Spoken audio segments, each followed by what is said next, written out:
ইরানের সঙ্গে ভঙ্গুর যুদ্ধবিরতি ধরে রাখতে লেবাননে হামলা কমানোর জন্য ইসরায়েলের প্রধানমন্ত্রী বেনিয়ামিন নেতানিয়াহুকে নির্দেশ দিয়েছেন যুক্তরাষ্ট্রের প্রেসিডেন্ট ডোনাল্ড ট্রাম্প।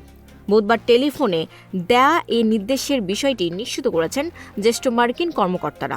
তারা জানান, লেবাননে হামলা চালিয়ে যাওয়ার ঘোষণা দেওয়ার পরপরই নেতানিয়াহুকে ফোন করেন ট্রাম্প।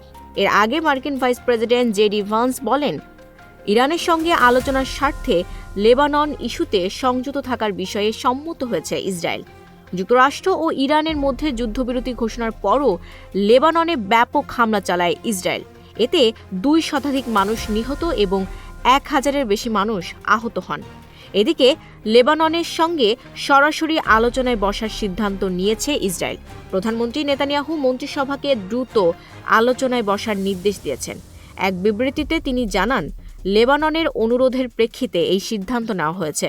আলোচনার মূল ইস্যু থাকবে সশস্ত্র গোষ্ঠী হিজবুল্লাহকে নিরস্ত করা এবং 2 দেশের মধ্যে শান্তিপূর্ণ সম্পর্ক স্থাপন।